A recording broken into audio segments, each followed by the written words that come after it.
Education is what's important. Training, preparation for the expected. Education, preparation for the unexpected. To all who shall see these presents, greetings. On behalf of Marine Corps University, the Marine Corps University Foundation, and the Krulak Center for Innovation and Future Warfare, welcome back to the Brewcast, our series designed to connect the worlds of the warfighter and PME with the best in innovative and creative thought. I'm your host, Major Nate Janikin, Operations Officer here at the Krulak Center. Before we begin, please remember that all opinions expressed here are those of the individual and do not necessarily reflect the views of the Krulak Center, Marine Corps University, the United States Marine Corps, or any other agency of the U.S. government. Early in the morning on this past Saturday, Hamas launched a large rocket attack followed by a ground attack from the Gaza Strip and penetrated the border of Israel. Over 3,000 rockets were fired in that initial attack, with more rockets in the following days. Israel has reported over 900 killed, both civilian and military, another 2,600 wounded, and more than 100 hostages taken. And this is as of our last night. And Israel has declared a state of emergency. All utility services have been cut off to Gaza. The Palestinians and Hamas have reported over 700 killed, 3,900 wounded, and they're reporting over 137,000 displaced. And all of this coming almost 50 years to the day of the Yom Kippur War in 1973. So users may recognize our guest, Dr. Amin Tarzi. He's been on several episodes in the past focused on this region. He's the director of the Middle East Studies here at Marine Corps University. Sir, welcome back to the podcast. And with that, we'll turn it over to you. Again, I wish we didn't have to do this podcast, meaning this would have not happened. As you mentioned, on 7th October, we experienced something in Israel which was unfathomable because the scale, the destructiveness of this attack is unprecedented. Let me to put it in a perspective of the state of Israel's history and the Jewish people's history. More Jews were killed on this one day, on 7th October 2023, than any day since the Second World War. So you have to go back to the Nazis and the extermination camps and the Holocaust. And for the state of Israel came out from the ashes of the Holocaust, and the new state of Israel was set up in 1948. And one of the words always used was never again. Well, it has happened. And this is one thing that is very important to know, that the amount of people that has been killed, again, for an American audience, when they think of 700 or 800 or 900, it is a lot of people. One person dead is too much. But if you put it in that scale, we are talking about thousands if you compare it to the U.S. level. And the second issue with this is that the very target of this attack was not Israeli state per se or Israeli military. It was civilians. And that we could say this was a pogrom, where the direct attack was actually against a civilian population. So it brings about, beyond what we are going to see today and tomorrow and in the days to come, it brings about a very sad points of Jewish history. And I think in that sense, the effects of this, beyond the military, beyond the political, beyond the international ramifications or geopolitical, is a psychological effects that will be with us in that part of the world, with the state of Israel, with the Jewish people for a long time to come. You just mentioned about the coincidence, or maybe not coincidence, of the fact that this happened 50 days in one, because the Yom Kippur War, or the October War, started on 6th of October. This was 7th, so exactly 50 years in one day. We're talking still about that mainly because that war changed certain aspects of war fighting, but also it was a surprise. I will tell you that this event, no matter how it ends, will be discussed 50 years from now when I am not here. You are younger than me. Maybe you'll be an older man. So that's the scale of this. It is too early for us to have a full analysis of why it happened. Why, and here I'm saying not why Hamas did it. That we can discuss. Why could it happen in a state that is perhaps the most ready state militarily, on a border that has been, one of the most secure borders? I was in Israel with an official delegation of Marine Corps University in April this year. We actually observed some of these defense mechanisms and how they protected themselves. To see that those were all breached, and that the terrorists had so much time to infiltrate. Numbers are still coming in, but we're thinking about more than 1,000 Hamas and Islamic Jihad fighters actually penetrating into the Israeli territory and going directly after civilian targets, knowing some of these. This is important. We're all talking about this music festival. They knew exactly that was happening. Going to the kibbutz, these are settlements mainly. People call them settlers, by the way. These are not settlers. A kibbutz is it's a communal living that started in the early days of Israel, and they're now kind of going out of style, but there's still some of them. So these are not, this is important for our audience, because some people say settlements. These are not settlements in what is considered to be Judea, Samaria, or the West Bank, where is considered to be occupied territories. This was not occupied territory. This is state of Israel from 48 onwards. So these are the kibbutz. Going after people, knowing how Israeli houses are built, because each Israeli house or apartment has a safe house, bomb shelter, basically. They had all the strategies of how to make sure that they either attack them or burn houses, so people are actually basically burned inside, or they have to come out, which at that point they shot at them. All of this happening without a knowledge of the military, the intelligence, the police of the state of Israel. This question, and again, it's too early right now. First of all, we have to mourn the people who are dead. The other thing that is very important right now is the recovery, safe recovery of all the hostages. This includes toddlers to a very old lady who's a Holocaust survivor. So we have a spectrum, and it's just not Israelis, by the way. There are Americans in there, there are Thai nationals, there are British, I think there are Germans. So we have to make sure that those people who have been abducted are safely returned. And then, of course, that Hamas is dealt with. But at one point after that, whatever that is, could be a very long time, an assessment has to happen, as we did in our country at 9/11. How could it happen? This is even more than that. This is even more than that. And how is it possible that they could breach that? So that these questions are all right now going on. And of course, there's the international dimension. There's the possibility of widening this war. Already we have had Hezbollah, which is the group, terrorist group supported by Iran directly in Lebanon. They have already launched a limited attack, rocket attack. There have been casualties. Israel has taken casualties in the north. If a northern front opens up, a northern front will be also could include Syria. So all those questions, Iran, of course, looms very large in there. The role of the United States.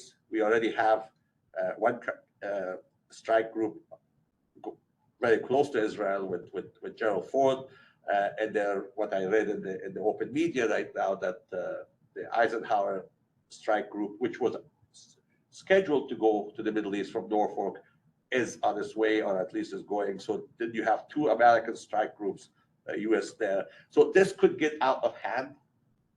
But right now, what we're concentrating on is that this is unprecedented. It is the largest loss of life in the state of Israel ever on one day, ever since 1948.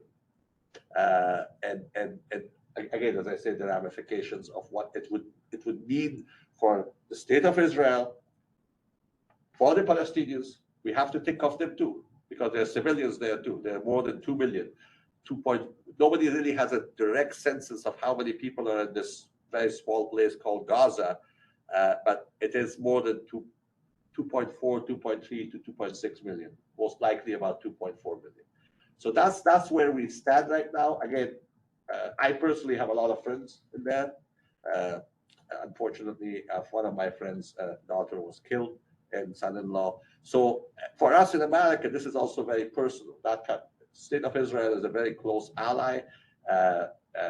There's a lot of relationships going between. So I think the initial thing is to look at this as a human tragedy and then get to the steps of what will happen and how Israel will respond. Right now, of course, you have the aerial bombardments. Part of that has to happen to soften, especially northern Gaza, but also there has to be a reaction immediate. So the Israelis who are very angry, they have to see something. So there is going to be casualties.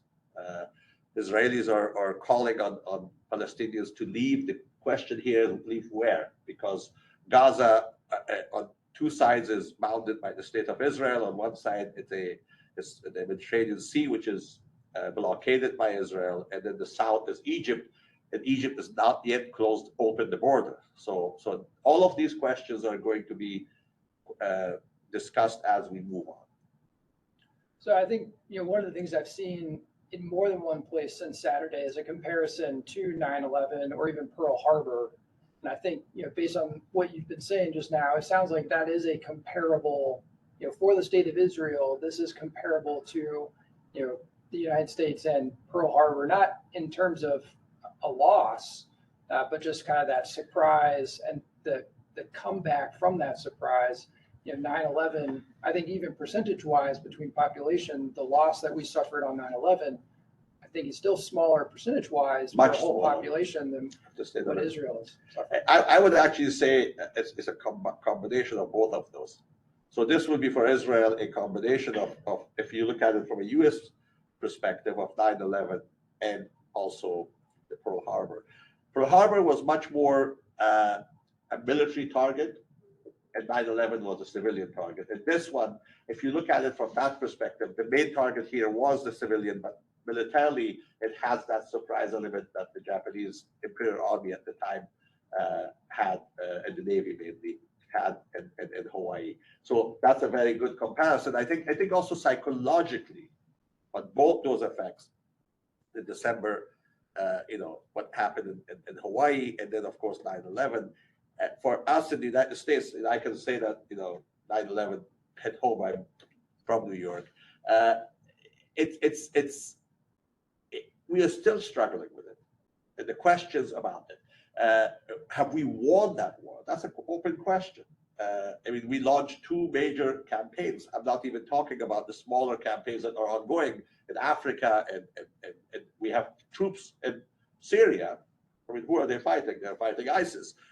These are all, but the war in Afghanistan, longest war in our country's history, and Iraq, neither of which we really won, nor we went to the objectives of those wars. These are questions that hopefully the Israelis, as they go, again, as I say, this is too early. This is right now, as if you go to a funeral, you don't say, well, the man smoked.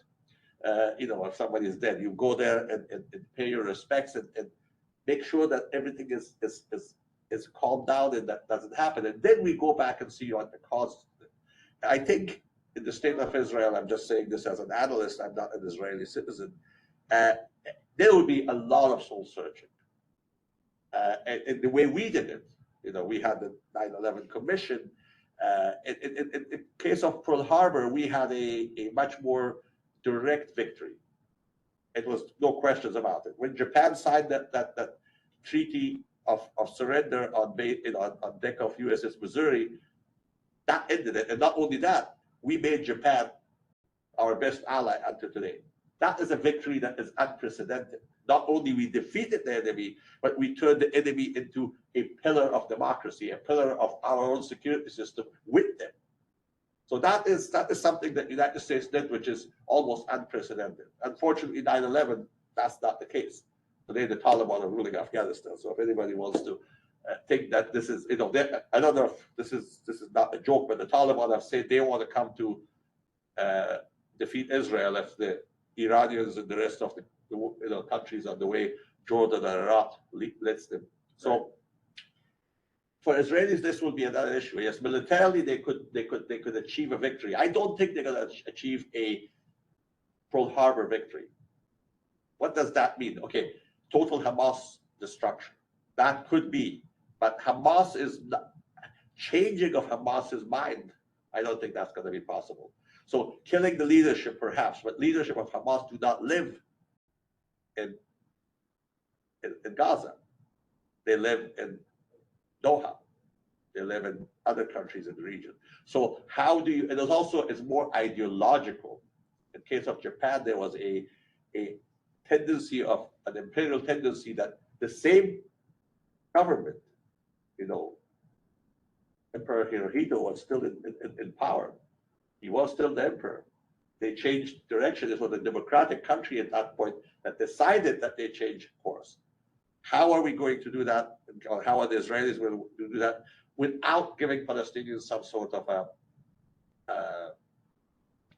political space?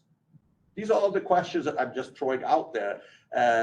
There's one idea that maybe perhaps the Palestinian Authority, which is recognized by most of the world, including the United States, as the representative of the Palestinians. Let's not forget, Gaza was evacuated by the Israelis under Prime Minister Sharon in 2005. And the idea was that the Palestinian Authority would take over, but they were ousted very violently by Hamas. So Hamas came in there, and they have been there now since 2007. The question is it possible for the Palestinian Authority, which works with Israel, and they're based right now, their capital, if you would, is Ramallah, which is very close to Tel Aviv, that they can take over? And that would be maybe a scenario that comes out. The question there, the problem is that the leadership of the Palestinian Authority, Mr. Mahmoud Abbas, Abu Mazen, is rather old, and not only old, but he's also very ineffective. This is another reason people say that there was an internal Palestinian struggle for leadership. That's one reason this could have happened right now. There's a lot of reasons why it could have happened right now. But that would be one way, to give the Palestinians a leadership. And Israel has always complained at that, and in my view, rightfully so, is who are we going to talk to? Even if we have a deal, let us say there is a deal, as distant as it may look, with the Palestinian Authority and the West Bank or Judea and Samaria. Everything in Israel and that part of the world has more than one name. Gaza doesn't. Everybody calls it Gaza. Even there's a deal there, well, that deal would not apply to Hamas, where Hamas's charter has in it the destruction of the state of Israel. So if Hamas as a political entity goes out, even if their leadership remains safe, that could change the scenario. That could be a win, not total win. Again, I'm not trying to make a comparison every minute to what you just mentioned, which is important to understand, but a change in the paradigm of the Palestinians that they can't win this war. Unfortunately, right now they think they can. This is one thing. Psychologically, they have the upper hand. There's a sense of, at least in their mind, and this is important. We have to see what their opposition, what the enemy thinks about, is that Israel is vulnerable. That this idea of Israel as a high-tech nation with an incredible intelligence apparatus that absolutely knows about everything that happens everywhere, which they did, both of human intelligence, of surveillance, of all of that had been broken, and they went and killed all the Israelis inside Israel, running around ISIS style, inside Israeli territory. The entire ISIS period, Israel was not affected for one day. And here you have the same type of killing civilians, riding in the back of pickup trucks and shooting at any automobile that moved.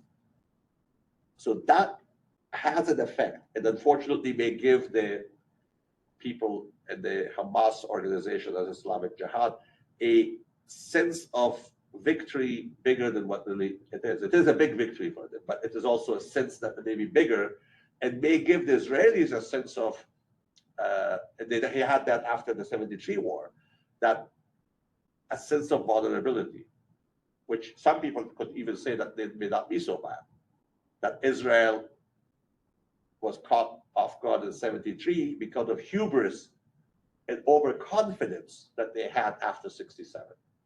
Again, 67, the audience knows, was when Israel, the 6-day war, as it's called, tripled its size, took over Sinai and Golan and the West Bank. West Bank from Jordan, Sinai from Egypt, and the Golan from Syria. And in one of the most lopsided wars that in recent history anywhere in the world. You have to maybe look at also our campaign in the first Iraq war. So these are the aspects. The maneuver aspects, there's the intelligence aspects, there's the actual, what are they going to do if they enter Gaza, because they cannot solve the destruction of Hamas from air. If they do, it's just impossible, unless, there's 2.5 million people there. So they have to somehow get in there on land. That's going to be very bloody on both sides, especially in the Palestinian side, because then you're into the whole thing is an urban area, one of the most densely populated places in the whole world. Fighting flushing out a group that has been there for all their lives would be very, very difficult. And then, of course, it's this issue of human rights. Israel will have to make sure that they're going by those. Hamas doesn't care about that. We just saw it. They don't have anything, but they can use civilians, both their own civilians and these hostages, as pawns in maneuvering, making sure Israel doesn't hit certain targets. So we are in for a very long, very protracted, very multi-dimensional campaign. Again, as I said, it could get out of hand very quickly if a foreign or a third party gets in there, whether it's Hezbollah or the Syrians or the Iranians or those are the three potential parties that could get involved. The Iranians actually officially are trying very hard to say they had nothing to do with it. The Iranian mission at the United Nations this morning, actually, so today we are on the 2 days after the incident, issued a statement still supporting it and saying, blaming Israel, obviously, but emphatically saying that they did not have a hand. So they're trying to maybe keep themselves out of it as even though the Palestinians over and over they're talking of, when they give their speeches on the ground in Gaza, they thank the Islamic Republic of Iran over and over again, which could be that Iran doesn't want to get involved, but the Palestinians may want to, or Hamas wants to make the Iranians involved. This way they can see that this war gets much bigger and they could be saved from total destruction. I mean, I'm talking a lot, but there's so much going on right now. How much support? So you talk about, Hamas drove out the leadership of the Palestinians when when Israelis evacuated the Gaza. Right. How much support does I don't want to say a normal Palestinian, but how much support does Hamas have from everyday Palestinians? That's a good question. There's one thing about Israeli assessments that we read again in the open sources is that their assessment in the recent months was that Hamas was losing sympathy and control of its own population, and that Hamas was not in an attack mode, but rather that Hamas was in a time to rebuild, get stronger, and become more and more a long-term politically motivated organization to get the hearts and minds, if you would, of the Palestinians, both in Gaza. People in Gaza have no other choice because Gaza is not a democracy. And also in the West Bank, where it's not really a democracy, but at least there's a bit more freedom of communication. At least the press is much more, compared to Gaza, much more freer. So that was the Israeli assessment, which they were basically wrong, because this plan, of course, was being made. I'm sure they had a lot of plans, but this plan was made and they executed it. Back to your question, Israelis thought that was happening, that Hamas was losing control of its own people. Israel was allowing more and more of the Palestinians to come from Gaza on a special permit to work in Israel, and then this way they could bring back money back into Gaza economy, and they thought that this is how it's a live and let live, if you would, situation. But they were wrong. Now, Hamas, my personal view is nobody has done a survey of Hamas's popularity within the Palestinian people. But the question is good to ask. Again, Israelis were asking that each time Israel and Hamas had a war and there was destruction, whether there's people in Gaza, the majority would say, blamed Israel for them or Hamas. And these are questions, but I think those questions are right now mute. My personal view is after this kind of an attack and this kind of carnage, women, children, brutally murdered, families, we even hear of sexual assaults on a very large scale, unfortunately.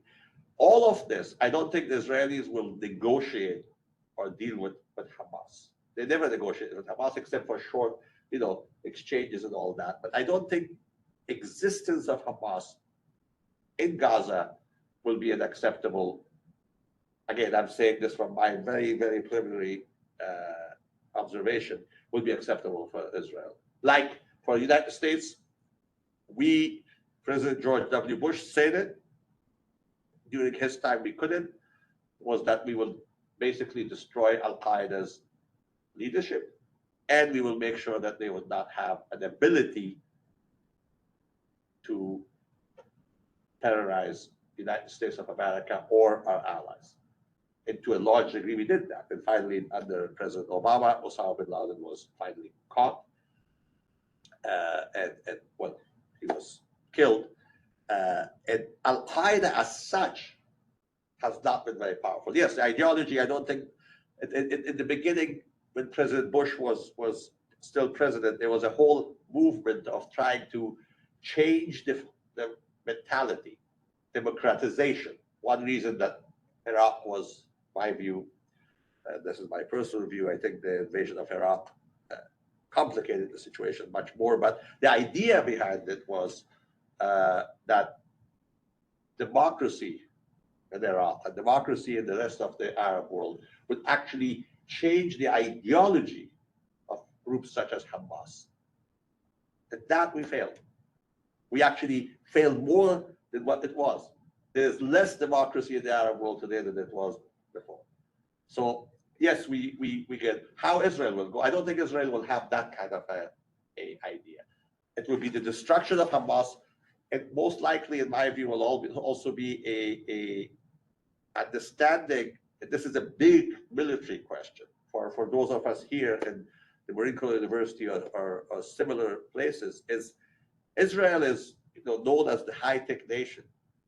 This is one of the most sophisticated countries when it comes to equipment. We actually look at Israel; they're producing amazing weapon systems. And with all of that, and this is again goes back to your initial question, it's kind of a reminiscent of, unfortunately, of 9/11 for us in America.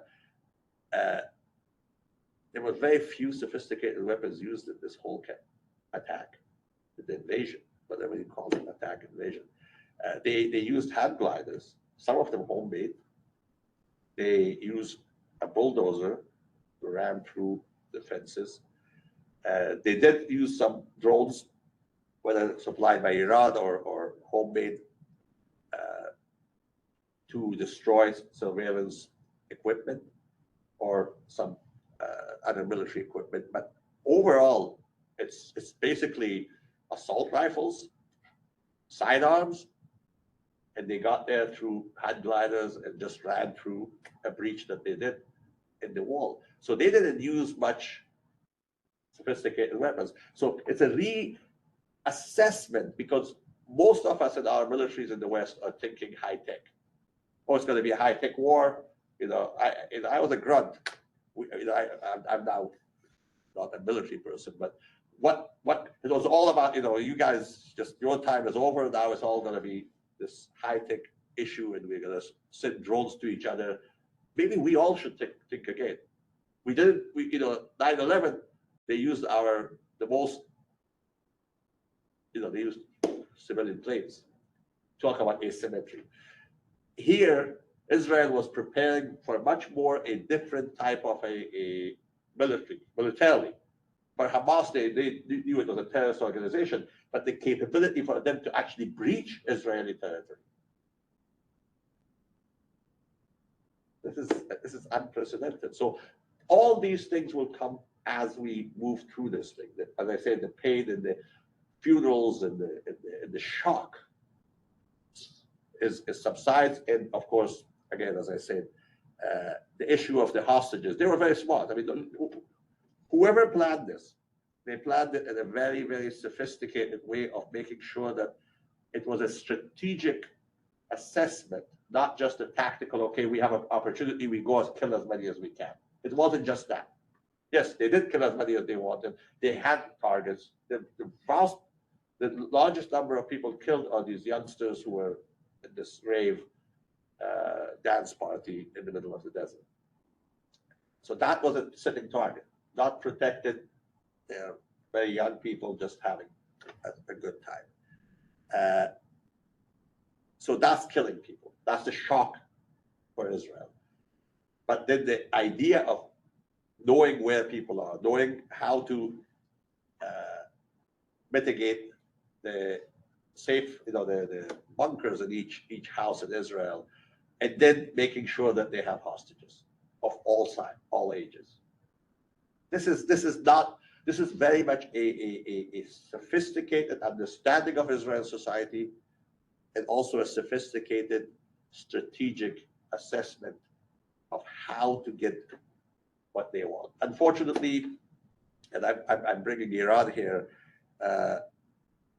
for Iran, part of their whole geostrategic calculation is hostage taking. They did it with us right at the beginning of this revolution, and they won on that one. Once they won on that one, we lost militarily because of a mishap in that desert. Those people who are old enough to understand what I'm talking about.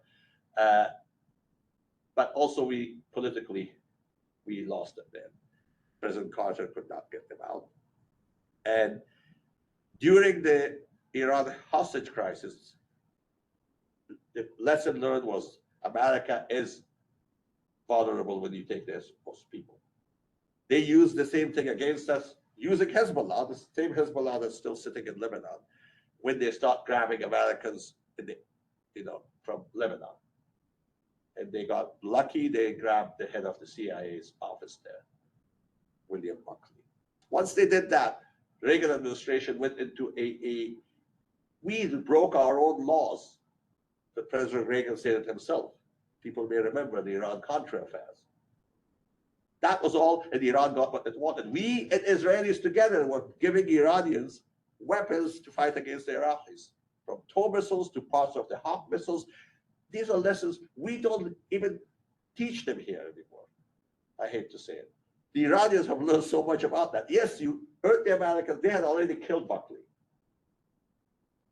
We were giving them everything for, we were caring about other people too, but Buckley was a big, they tortured the man so much that they revealed who he was, and then he died. But with a dead man, they got all these. So that, and then just recently, I'm not making a political statement, or good or bad, one of those people actually is a friend of mine who was released. Dual citizens who went to Iran on Iranian passports against our laws, we gave them back the money. It worked again. So why not give you same experience you have and pass it on to your proxies in the region? You grab Americans, you grab Israelis. They have experience of their own. They don't need the Iranians for this. Israelis, for one soldier, Shalit gave, I don't know how many, 1,000 Palestinians. So if you calculate like that, if Israel gives all the Palestinians they have, some of these are murderers of many people, suicide bombers. Well, suicide bombers are dead, but attempting and all that. these are questions, I say, these are all very, very early to say that, but we have to think about all the complexities of this campaign and what happens. And another aspect is that within the Middle East, there are a lot of people who are very happy. Not only the Middle East, among Western countries, there are people who are actually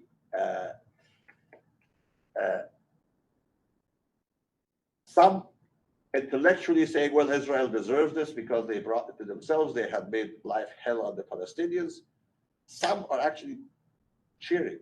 How you can cheer killing of youngsters, 19, 18-year-old in a dance floor and raping some of them and then abducting the ones who are not there, it's beyond me.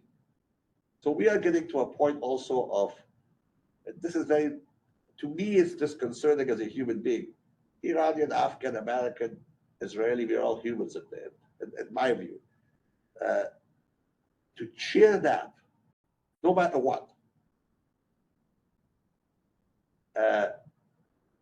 You can say Israel was wrong with what it did, the way it was handling the Palestinian affairs. That's an intellectual question. We can go and talk about it. But to cheer the killing of absolute innocent people and say, no, there's no innocent. That's what Hamas is saying, that there's not a single innocent person in Israel, regardless of age, gender, status in life, who they are. Arabs were killed. There are Arab Israelis in there too. So that also opens up unfortunately, a dimension that, again, we saw it kind of in 9/11. And I think President Bush handled it very, very well at the time, is to push hatred within the societies. If you do that, there's also, in their view is to destroy the state of Israel. Don't forget, Iran states it, and these Hamas states it. It is not taking a little part of it or creating a second, two-state solution. Some do that. PA did that. That's why there's an agreement. Of course, as they say, the devil is in the detail. Capital, Jerusalem, border lines, and so on and so forth. We don't have time for that right now here. But this is not that. This is the total destruction of the state. And yes, it has a religious dimension too. Some of these people were killed just because they were Jewish. We can hide this. We can try to put our head in the sand and say, well, this is really not about that. No, it is about that. And I think it's time that we collectively, those of us in academia, or you are in the military and politicians, we need to kind of open up our eyes and think of what we are facing right now, and to make sure that it doesn't go out of hand, because there are people, both at the state level and also at non-state level, that want disruption. I'm talking, countries like Russia wants disruption. And how we going to deal with that? Unfortunately, sophisticated aircraft do not fix that. And again, I'm not against aircraft and anything. It's just that we have to. I go back to what I do here, which is we are looking at teaching about affairs in the world within the military institution. How we regard that, how the innovations are, we have to not only look up. I'm not talking about air, but you always kind of try to look ahead to maybe a major power competition of these sophisticated, whether it's Chinese or Russian or our own capabilities, and then we get this, which has way more effect. I'm not saying that would not, and hopefully we'll never get there, but we can't let this go. Israel let it go, look what happened. We let it go, look what happened. And this has, unfortunately, also, which we don't look at, a societal dimension. This is a societal warfare. It had a cultural dimension. When we left Afghanistan, the word culture became a bad word because it's not, it's not a war game, or it's not like something that you can do on a computer. It is a human dimension. So I'm kind of throwing all these different facets of this conflict. I think it's going to take all of these: military hardware, intelligence, very sophisticated weapons, but it will also take a lot of human involvement. But to get this thing back into a place where Israelis feel safe and normal. I think earlier we made the comparison to 9/11 and Pearl Harbor, and listening to you talk about Hamas and their goals, I feel like that's where the comparison to both 9/11 and Pearl Harbor kind of stops. Because like those who planned and executed 9/11, their intent was not the complete obliteration of the United States. They knew that was impossible. They were just trying to show, instill fear and show that, you can be hit at home. Whereas, Pearl Harbor, the goal for the Japanese was, we're going to do this one hit and we're going to knock the U.S. out of the war before they enter it. And it was just a bad calculation on their part. This is neither one of those things. This seems like they're trying to open the door to get to their end goal. And that's, for me, that's where the comparison between 9/11 and Pearl Harbor stops. Because, the goals of who executed those attacks is very different in this case. That's a very good assessment, yes. Because while Osama bin Laden at one point said that, U.S. will eventually destroy itself, but yes, the goal was not that. I mean, they never saw that would be the goal. Was this stated goal of Al Qaeda was United States out of Saudi Arabia. That was the biggest goal. And you hurt them enough, they will leave Saudi Arabia, which kind of we did anyway. You were right. This one is destruction. It is the same thing. I mean, the name that Hamas has put on this is it's a Al-Aqsa storm. Al-Aqsa means Jerusalem. It's a mosque. Quds is Jerusalem. Al-Aqsa is a mosque in Jerusalem. So they're saying that one of the reasons that they were so angry was because of the disrespect shown to the Islamic sites. This goes back to the administration of Prime Minister Netanyahu, who's been the most right-wing in the history of Israel, which, as I said, they are bringing these judicial reforms, they call it, which is angering the Israelis, but they're also pushing, this whole idea that they're pushing into Islamic sites that for now they were kind of left alone. Again, this is going to be a long story. Is where there are two Islamic. There's a mosque called Al-Aqsa Mosque, which is the third holiest site in Islam. It's not the one with the golden dome. Everybody thinks like that. Then you have the golden dome, which is from where Muslims believe that their Prophet Muhammad went to Mi'raj, which is actually he went into the presence of the Almighty. But the most holiest, most important place is that small mosque on the corner. But for Jews, they believe that the temple, before it was destroyed by the Romans, was right there. They don't know exactly where. Some very religious Jews won't even walk on that space because they don't know where the Holy of the Holies was. And mostly they'll stay away from it. If people remember, the Intifadas was because once at that time, Ariel Sharon walked up there. And lately has been a lot more, Israeli by some of the more right-wing members of the Israeli cabinet going there and talking about certain changes to the status of that. It's not even that. They want the state of Israel destroyed. Period. They think it's a usurper state. That's what they use it. They don't even call it Israel, by the way. They call it and the Iranians don't call it Israel. They call it the Zionist entity or the Zionist regime. So this is Zionism. It's a European idea. They came here and they took this place. This is the Palestinian land. Why are they here? They should go back. So yes, short, long answer to your question. Yes, this is where the changes. Japan didn't want to take over the United States. Neither did Al Qaeda. They wanted to force us In one case to stay away from the war, in the other case to leave the Middle East, specifically Saudi Arabia. Yeah. Hamas, look, Hamas was created in the vacuum of where the Palestinians did not have an authority. It came out in order to take leadership where leadership was missing. They also had the militancy aspect because Fatah, or what people call PLO, or Palestinian Authority, was moving along signing the Oslo agreements to recognize the state of Israel. So this was an opposition to the Palestinians. That's why they literally killed members of Fatah when they took over Gaza. They threw them from the roofs, actually.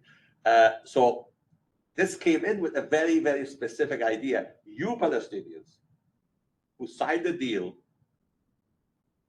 to go for a peaceful solution are sellers.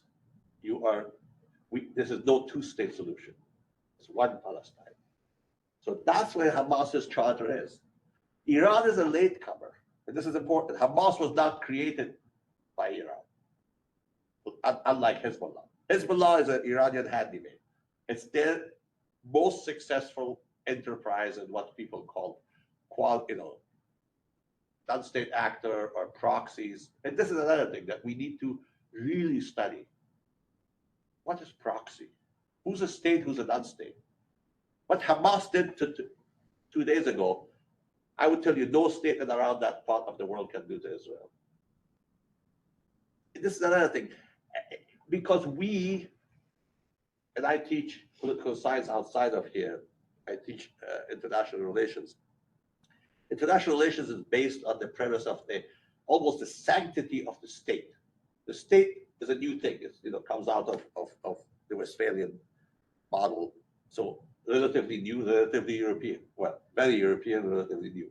This whole idea of a political entity that has a monopoly of use of violence, that is you, with a defined border. There are other aspects, but those two. This is a very new idea. We think that this is the only way. We have to. This is, again, as I said, I'm talking now as a professor, as a teacher. That's what I do here. I'm not a political person.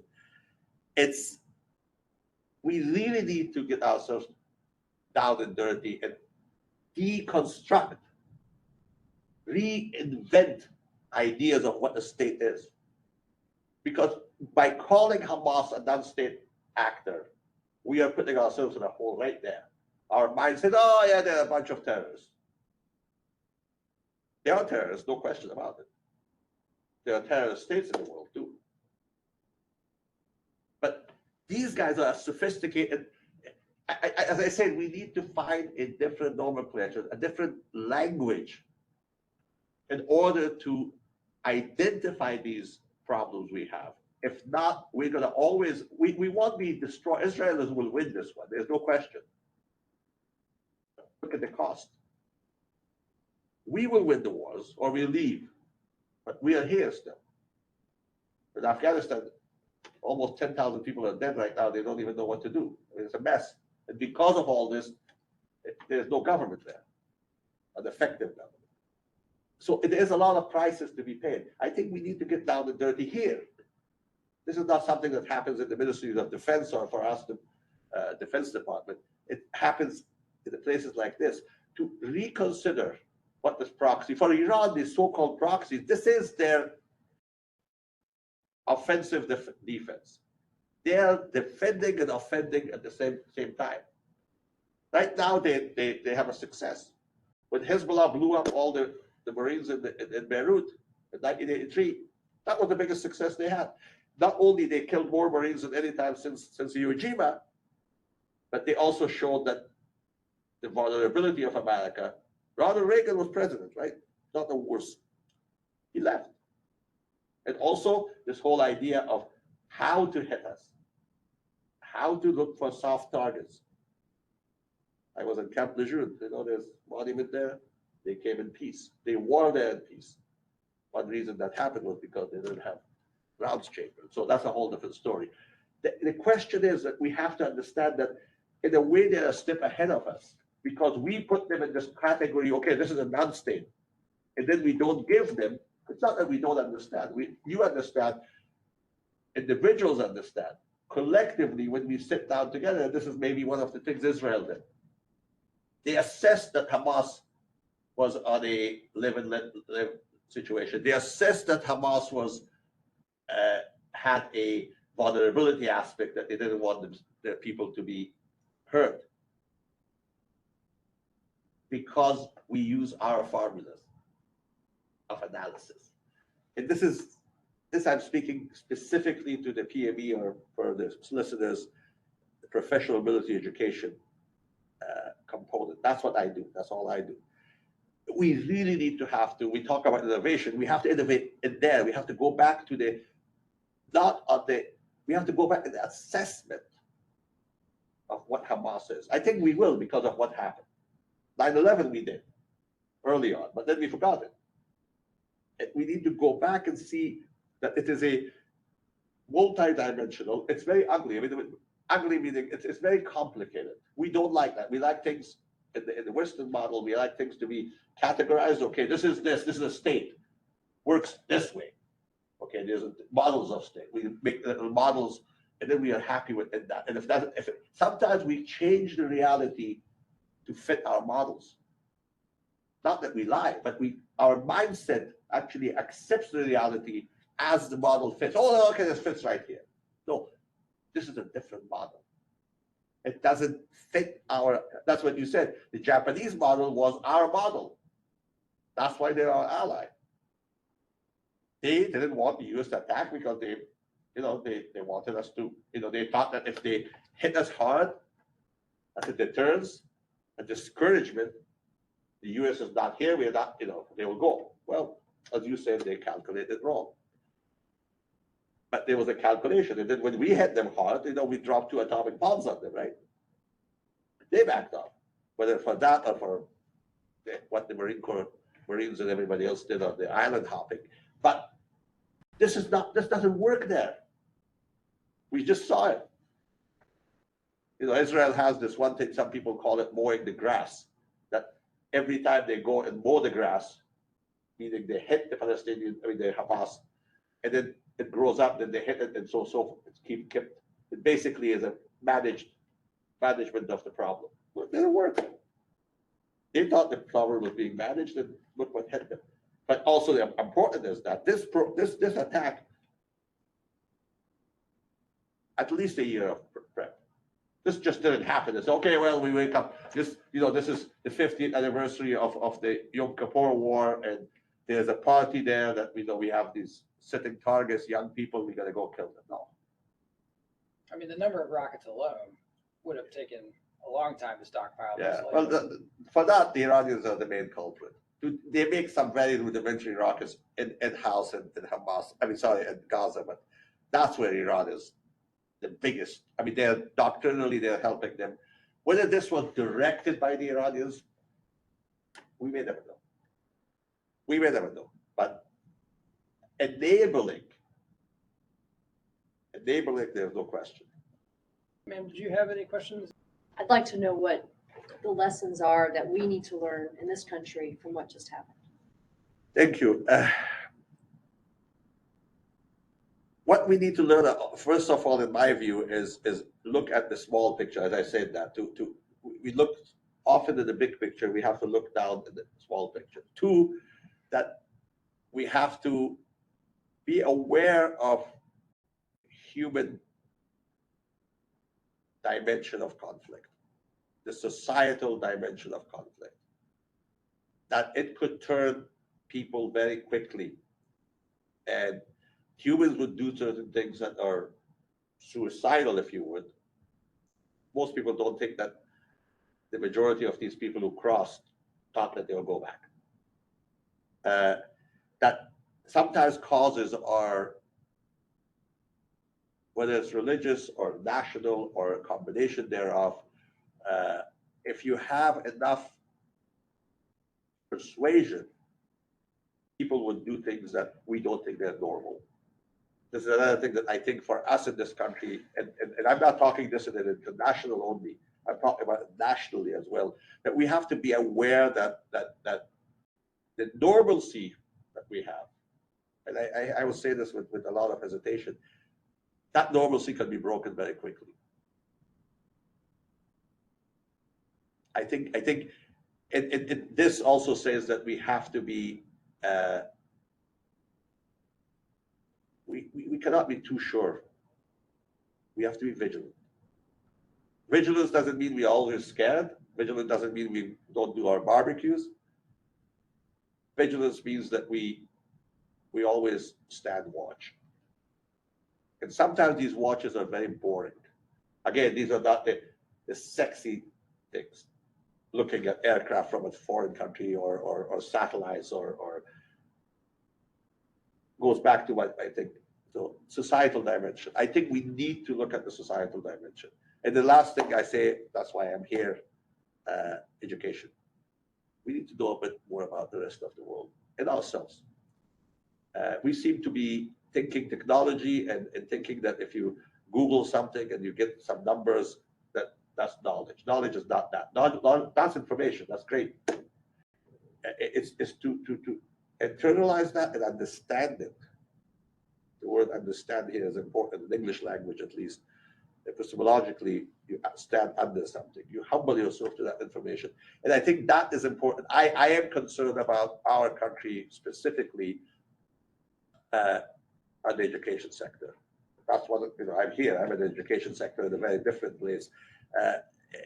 But as a whole, to understand the world around us, to understand that it is